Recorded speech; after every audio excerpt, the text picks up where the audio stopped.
我们开着房车、床车到云南西双版纳来自驾旅游的，住宿的问题我们一般是不会考虑的。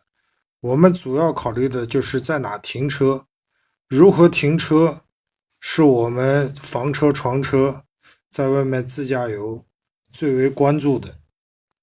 到了西双版纳景洪市，你想找免费的停车场，那基本上是不可能的。建议大家就在云南西双版纳的融创乐园里面，这里面可以停房车、床车，也可以搭帐篷、做饭都可以。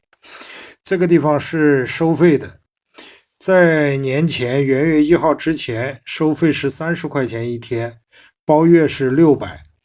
1月1号以后，每天的停车费涨了，变成40块钱一天，包月就是800。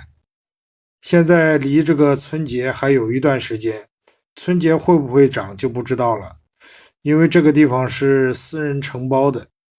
像我们的房车或床车到西双版纳，无非就是玩几个景点，旅游一下是主要的，并不是旅居。这个地方我之前也说过，西双版纳是适合旅游，不适合我们房车、床车旅居。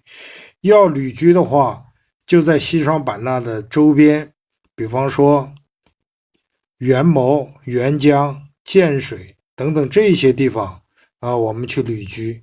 现在免费的最大的停车场就在巧家，因为巧家离得也太远了，离西双版纳将近千把公里。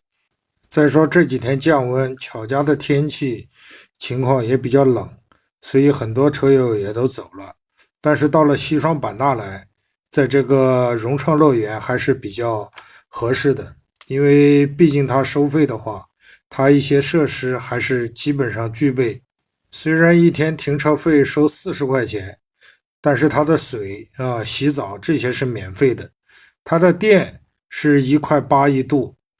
所以我们在这个地方的话，因为你要去住宾馆，要去住酒店，那个价格就相当高。现在在这停车的大部分都是房车，像 SUV 都比较少，这部分人的收入比较高，也不在乎一天40块钱停车费。这个绿色的房子，也就是像这个融创乐园里面也是临时搭建的这种洗浴的卫生间都在这个地方。这边有洗衣台，有洗菜的，都是统一的。你看上面那个人后面那个架子了吗？那个架子上是晒的热水袋，就是晒水袋晒水。晚上洗澡比较冷，中午的话，这个晒水晒的比较热，还是可以的。所以这个地方还是比较适合这些这个出来床车、房车在这个地方旅游一下的。这里是来西双版纳景洪市周边旅游的一些景点的一些价格，我就不一一说了，自己在网上也可以查得到。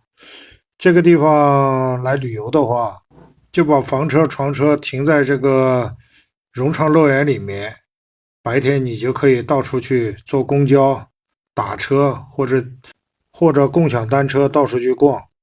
特别是这个漫天公园，早晨的上午11点左右，一般都有这个歹王歹王的这个巡街游这个活动看一看。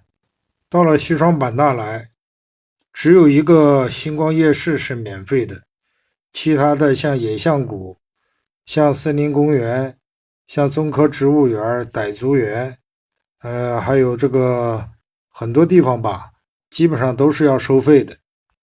好了，今天分享到这儿，朋友再见。